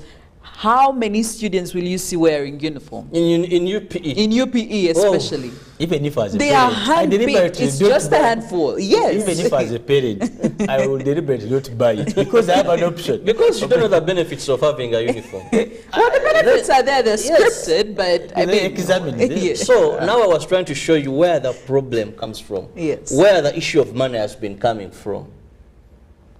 Schools have had a challenge because government does not fit the students. Now, schools have tried to find ways, because learning on an empty stomach is not easy. All of us woke up at 4 or even before 4 on Good Morning Uganda team. But we can't make it to 1 without eating anything. You know? But government never thought of feeding these children.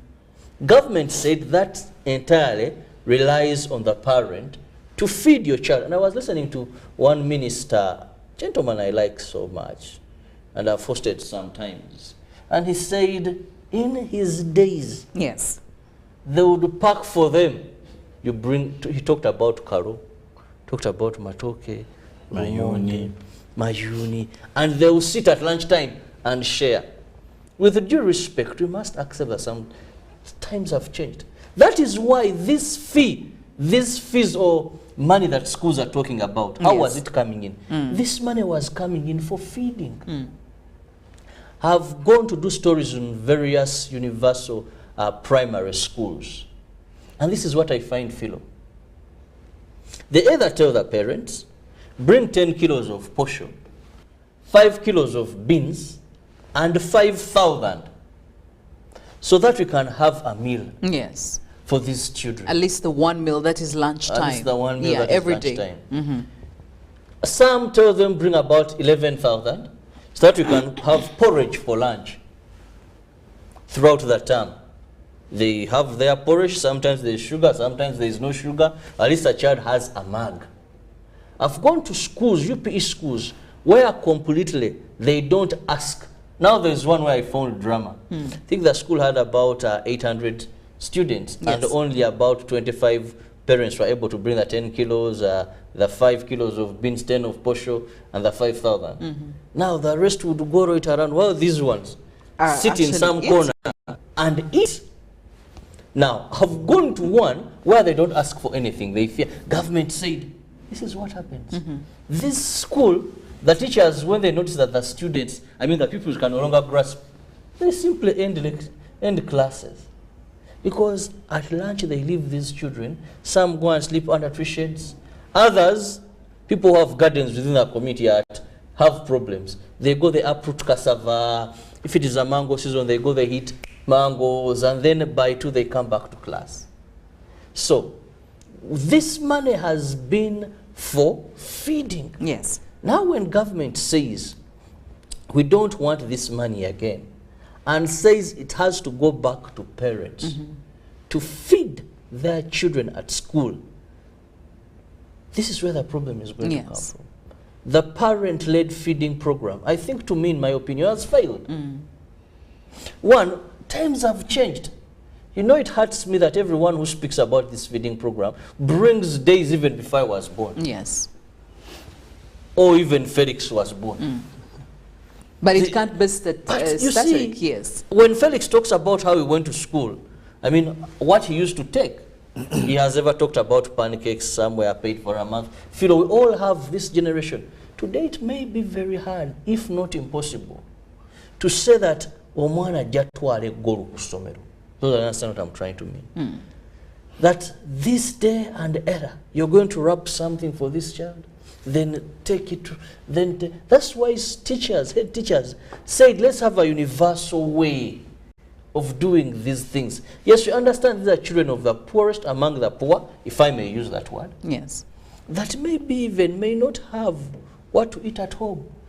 Brother and sister and people watching us, are you aware there is a family where they take a single meal? They're there. I mean, there are many that they can't just even take a eat, single meal. not even to get full or satisfied, but to survive. Look at our brothers in Karamoja, who I think was last year dying of famine. But I think all of us, I don't know about you, all of us have been through times when we have had 1 meal a day. Like, you know, you have to eat, that meal comes at about 3 or 4. Felix, you can't say all of us. Okay, me, okay. Oh, sorry. I'm sure there is a section. Felix, by that there is a time, section of Ugandans who are so out of touch with actually what happens. And there another section I have been privileged of us to be part of that. Who know what we are talking about. That's not a privilege. I don't regret it. I mean, I'm happy I went through it. You speak from experience. Yeah. That's true, though. We must understand, do we expect these families that find it hard to get what to eat, have moved around the slums of Kampala, Nkere, these areas, and people, children in these universal schools, some of them where they come from, they don't even have what to eat. So what is the possibility of them being able, their parents being able, to pack for them something that they can take to school? People who have children, they will tell you one of the challenging moments is parking. Philo and Felix can tell you, parking, of course, depends which class and all that. But even to a certain class, parking, you know, it's a daily thing. You must daily. So how do we remove these monies and we assure that the parents will be able to? Otherwise, what we are going to have in schools, even where we've had parents being charged a little fee to have porridge at school, this is going to be removed. And the gap between the haves and have not is going to continue. That is where you're going to see children of the elite that have some money can study and grasp. Children of those that don't have, but whatever at the end of the day, that's why you see the performances. There is a research that was done by some NGO, and they went to Karamoja and gave food to some schools. And there is a great connection with how these children passed compared to those that never had a feeding. But I may even look at it from an adult perspective. Going to work, you haven't eaten for separately a whole day or two. There are challenges obviously there. And this is an adult who we want to believe that they can a bit contain themselves, all right? Now, for a child, honestly, the concentration levels are really completely low. Felix, can actually tell you more on that. But still looking at why did you say Felix? Because I've been because you shared your experiences before before me. He represents here. I mean, he has openly talked about it here on TV for the viewers, even for you and me, Robert. So clearly, at Shimoni, how would you? Well, we're looking. You'd beg, but we used to have good lunch at Shimoni. Yeah. At least we were sure there was posho and beans, whether fried or not. But there was food. Sure. There was a meal. Honestly and truly, and you would double. Like, of course you would. Even even if you didn't have food at home, you would come to school sure that we used to have. But we used to pay something. But also something, just to add to what Bob was saying, Philomena, before you just proceed. I know of schools.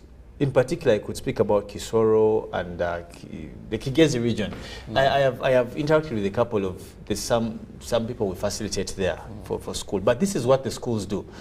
They have opened up, I think, being a school, one, they have tried to get gardens.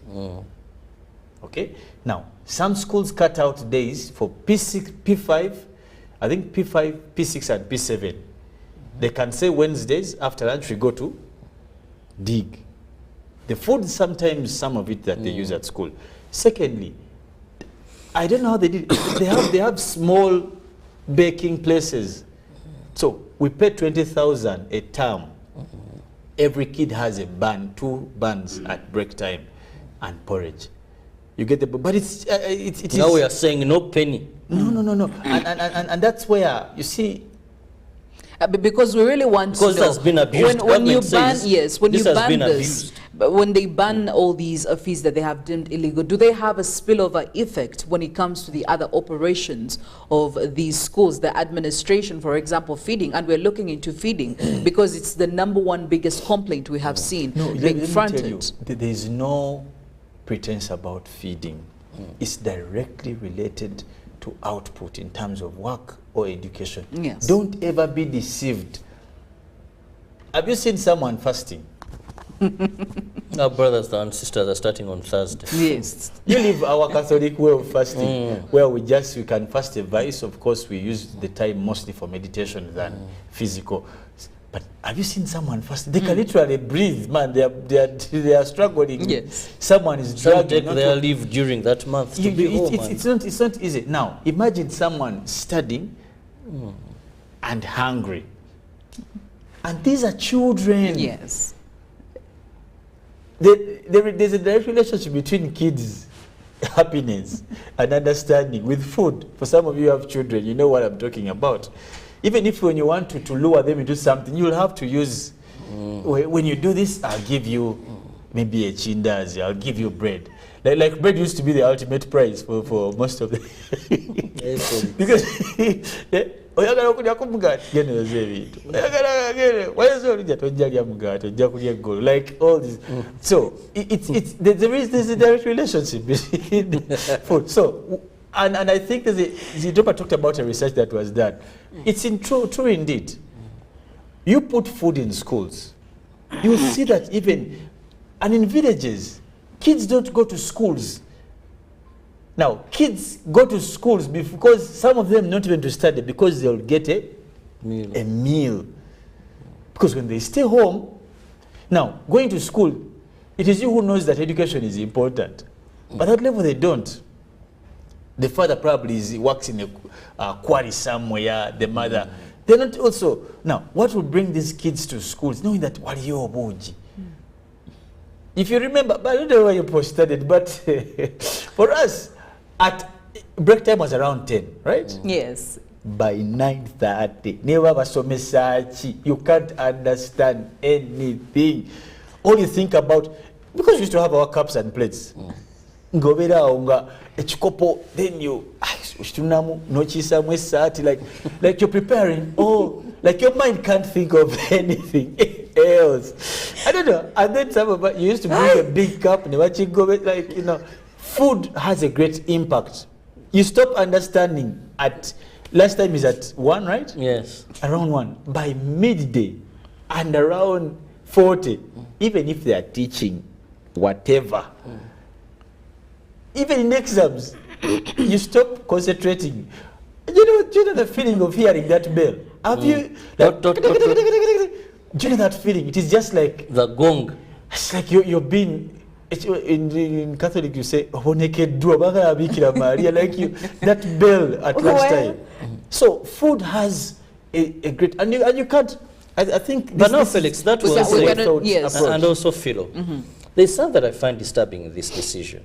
Respect government decisions. Yes. Research has shown you, if you do a survey, that even where the teacher or the PTA or whatever, they have agreed that let's contribute some amount of money. Yes. The parents who have failed to contribute have given a school of 800 students and only 25 students. Their parents are able to bring 10 kilos of portion and 5 kilos of beans plus 5,000 to cook. There are those where they ask for 15,000. Not to give them a meal, but to give them porridge at lunchtime. Yes. And those who fail at all, let's bring firewood. But there are those even who fail to bring both of them. We've relied on parents to pack for their children, and it has proven parents have failed. Yes. And I mean, this is food either now, when it's cooked or raw food. The little remedy has been this money. I accept there has been extortion or overhiking, where they will tell you that bring 40,000. Of course, 40,000 will keep someone out of school, a parent who can. And you remember, villagers, the poor in this country give birth so much compared to the rich. I don't know if they have more time or what. Really? Yeah, but above Bazara. Is that a research done? No, it is. What's your opinion? Go to Kororo, go to Muyenga, knock on doors, ask fathers, ask how many children do you have? You knocked? But Robert, No, we're about to have a census. You leave the poor people. We'll leave this one pending. Go to your Chisoro that you've talked about. Later on this year, so you find one man has 12, 13, 14, 15, 20 kids, and the man is there. So when you charge 40, they will be knocked out. But government has not provided a remedy to that. They're still relying on the same thing that, in my opinion, seems to have failed. That parents pack, and they use examples that in their days they went to school and they were packed for Felix and Philo. Can you pack what you don't have? Exactly. You can still pack my whole But according to research that, before maybe Felix, there was a research that was done by Uganda Debt Network, of course, looking at the children in schools, and about 8 million school population, looking at about 33% of this population only being fed in schools of the children. So now the question really goes to show you, so who is going to cater for the other 60, what, that's 67% or 67 actually percent? Who is sorting this other percentage? But Philomena, okay, we are trying now to be courteous. We are trying to act like we are, you, the journalist, you have to act like you're a good journalist and trying to do PR. Why can't government buy food for these schools? Let's just ask that question. Okay, let's quit with the why can't government buy food? What's so hard about buying the food? Why? You're buying every other thing, useful and useless. But why can't you as a parent? No, we have agreed these are unable parents. We have agreed, that's the first point of agreement, and that's why government brought this UPE, USSU. That's the reason. If we knew the parents were able, we wouldn't have brought it. But because we agree that they are not able, why can't we do this diligence to the fullest? Let's stop the pretense and trying to be gentle and polish English and what? If the problem is food, government can afford to put that food in those schools. I can tell you many other things that government has done that are probably not even useful. And many of them you also know. Do you know how much 200 million can feed?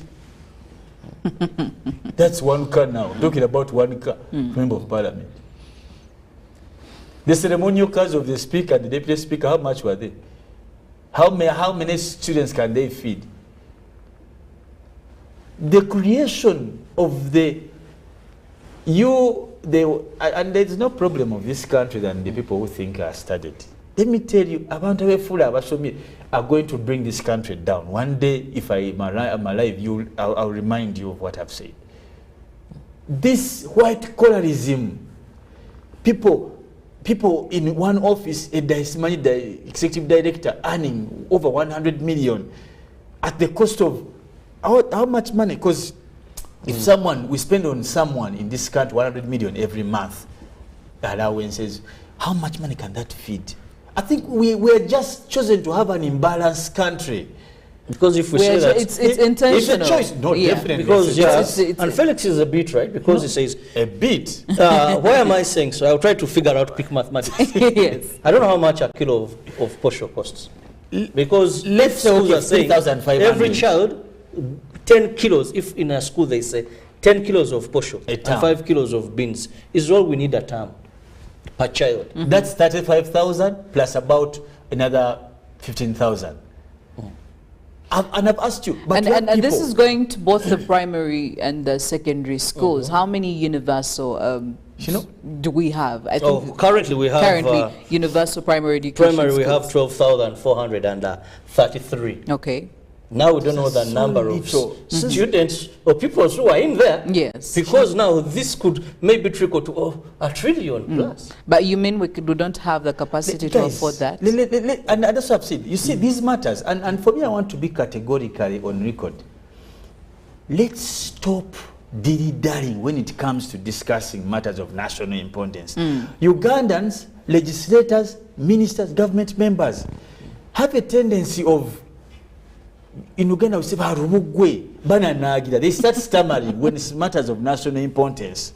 They want to discuss them as options. This is a matter of great national importance. Learners can't be in schools. So where are they? Who is asking those questions? How do you bring them back to schools? I'm telling you, if people in P3 are giving birth, is that a problem for us to discuss? Where are we spending our money? Yes. You know? But I think also now government is looking at the role of the parent. You as the parent, because when I was listening to some of these people making the argument, which parent? They're saying in their days, education was paid for. They're saying in their days that our generation today, there is a way we've become so complacent and used to free things. If government is putting the structures up, paying the teachers, buying learning materials, you as a parent, now what is your responsibility? But you see, as government goes to question that, if I mean government goes to, and I guess, yeah, probably to, you know, rid of the population of the whole being too comfortable. But also, we already seen what's happening. The parents are still not giving their children food. They're not packing for them. The reality is in. So what does government do? You've already put them to a test, and it has shown you clearly that the parents we thought could contribute something to the education have completely failed 100%. A child is going to go to school at 7 a.m. every single day, Monday to Friday. They will leave at 4 p.m. There is no meal, and this is going to happen during the course of the entire time. Matter of fact, for the whole year. Really, you don't have. How much more proof do you want as a government? You know that do you need in terms of you wanting to come through and actually contribute even to that aspect? How much do they want children to starve to death? Let me just ask a quick one here. When you talk about people being poor, what do you think is the biggest contributor? Is it style of leadership, or is it the people? You're saying Ugandans can't do a BDC. Why do you think so? I honestly believe that the great contribution, leadership. It is leadership. It is leadership.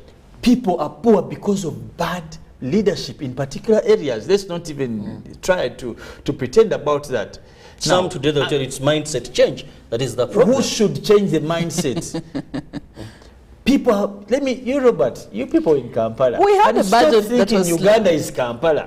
And in fact, even now, Kampala. I don't even know why people here pretend. But the worst people who are living bad in Kampala, they feed bad, they sleep bad, everything is bad, they dress bad, they're just pretending on streets. But people are doing bad because the government policies have not directly impacted their lives. The level of corruption, we are still struggling with accepting them about this thing, Robert. Now, livelihood is determined by how administration, political and socio-economic is run. The things we have done in leadership will determine the well-being of people. It is a trickle-down effect. Okay? If people, how many people, for example, you've chased people from the roads in Kampala. They have been able to send the food to the schools you've put up. Now, tebalina option.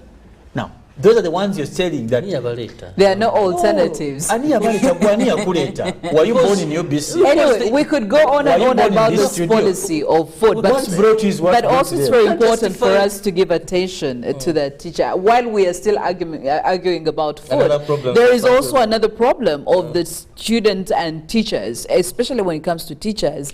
When you look at the teacher-student ratio right now, it's standing at about, say, 1 to 80. Okay, and the target here is 1 to 40. But do you know how many teachers we need to fill up that gap? We needed about 78,888 teachers to fill up that gap. That they're getting new teachers. How many stories have we seen? You're the one who is always telling us how we have stories that are good for the bulletin of 8 p.m. Just like what we are discussing. It will be good for opening up a bulletin. Government resource. How are we going to fill that gap with already the challenges we are facing with the teachers? Talk to a teacher in any of these schools. They should give you their experience. What is the possibility, Robert, of us filling that gap? Well, yesterday I saw Honorable Dr.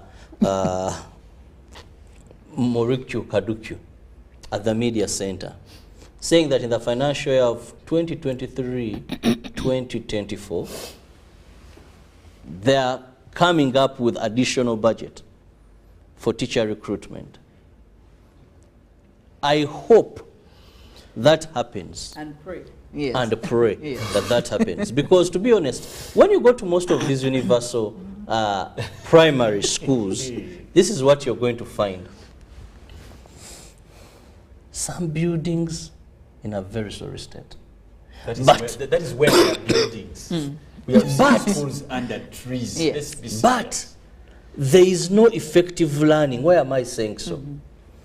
The teacher cannot communicate and even to the last student, neither monitor what is going on. No wonder there is no rebounding in these schools. Oh. There is no rebounding in UP, they don't rebound. It is policy, you continue. Well, for us they used to. I don't know, probably it has changed. Yeah, it has changed. You don't find that this one, because of failure, now you're advised to repeat a class. No, you just continue. So, we find students, I mean pupils who go to study, but allegedly they don't, because the teacher cannot automatically, the teachers are overwhelmed by the numbers in these schools. So when government looks at bringing the ratio to 1 to 40, that one teacher for every 40 students, I must say for me this is going to be a dream come true. Why am I saying so? Because in my time of journalism, I've visited these schools, I've seen the huge turn-up. Huge turn-up. Oh, kids are like so many. And when you look at the teacher, you find a teacher is pure. The teacher basically has nowhere to stand. These students are close to the blackboard. But let me tell you, the few schools I've been visiting, the teachers also have become, they also look like their students, poor, miserable teachers. With due respect, by the way. I'm telling you the truth. I've been to some of the village schools. You look at the teacher, you look at the students, and they just became a simple family. They are like a family of, you know. But anyway, relating to what you are saying about recruiting these students, whatever teachers, in Uganda we have a very beautiful saying. I don't know if any, but Philomena doesn't know. Robert, you may know that akasanki kakulema. Felix, I want to complete your thing. You see, teachers, the ones we have, we can invite a teacher here if we don't fear to bring the reality. And a UPE teacher, invite one here and they will tell you their plight. In terms of payment, in terms of facilitation. I think payment is guaranteed, but this other welfare and the payment, I'm talking about how much are they having? Because even the payment, let's look at a primary teacher today. Because they also do have they have families to support their parents. And so the payment them to have a degree. I mean, look at that. So all these things are still challenges, and as I've said again, we talk about these things because some of us have been through some of these processes, and we would want other people to go through them. Because, and I want to say categorically that UPE, USE are some of the few things that will leave a great mark for the NRM government. Trust me, since 1997 up till today, I can tell you there are millions of students or kids or men now who are doctors, who are lawyers, who would never have seen the opportunity to be any of those things. I can tell you yes, and that one I can testify even personally.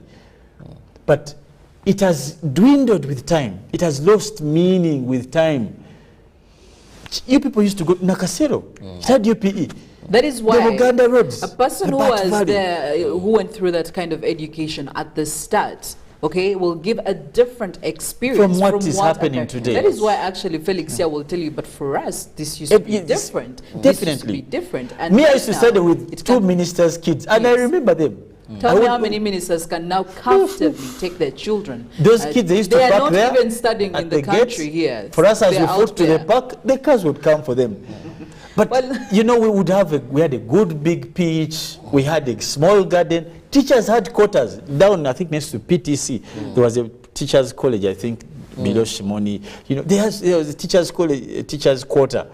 You stay in the school. There was no late coming.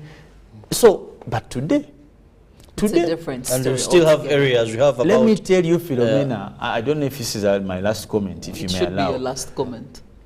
Let's stop treating national issues like backyard issues, and then bring backyard issues to take the stage of national issues. The more gap we have created for the haves and the have-nots is why we're not discussing these things. The people who should discuss these things are their kids are abroad. For some reason, every year, I see a minister posing with a child, either in Harvard, in Ohio, in Australia, in the UK. For some reason, Well, yes. And that's okay because they're able. But let's discuss that's the purpose of leadership. And that's why I said it's good leadership when you lead from the front. When you seek to change, give what people don't have. That's leadership. But you're thinking that, and you see, that's the problem. You have 3 kids, 4 children, 4. Even if you take Ugandans' money, billions, they can't consume all this money. It can't get finished. Even if you give your chica, it is not more than 100 people. Robert, I will just hear your final for the big remarks. picture. For me, one thing I can say is we need to make education a right for every child in Uganda. We need to address these bottlenecks with seriousness it deserves. For example, Philo, we have 1,616 parishes without a UPE school. Yes. We have 350 sub-counties without a universal secondary school. That means that child in that sub-county, what distance must that child walk to access education? A whole sub-county without a secondary school. A whole parish without a primary school. That child, what distance must them walk? And finally, and this is my humble, I say this with a lot of humility, let's stop relating our days to the current days. We used to move 7 miles to school and then 7 coming back. What are you telling us? We used to take Karo, we used to take this. What are you telling us? Let's devise means that make life comfortable for these children as we've made it comfortable for our own children. Because at the end of the day, the poor in this country will have nothing to eat except the rich.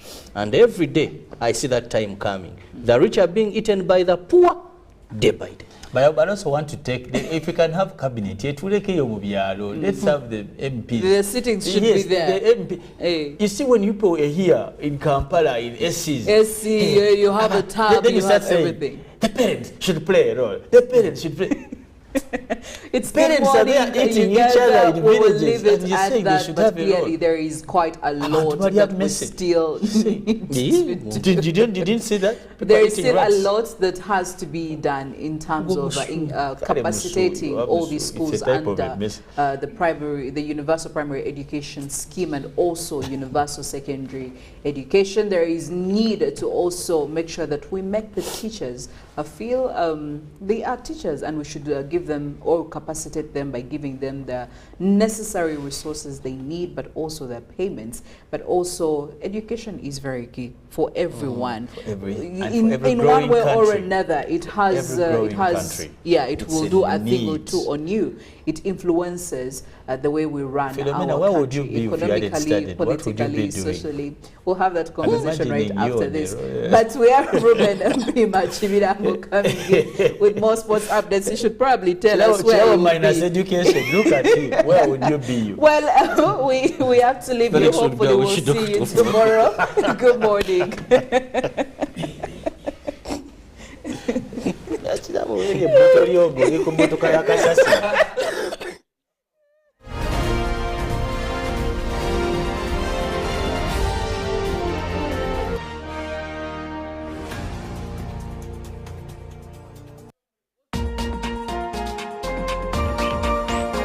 A logical, deeper conversation. How many teachers in Uganda did you consult? But there's a mistake we are making. Which is good. Which is good. Which is good. Which is good. We went to this school, we ran it to Western, we ran it to Northern, we ran, then you come. Isn't that an achievement? Object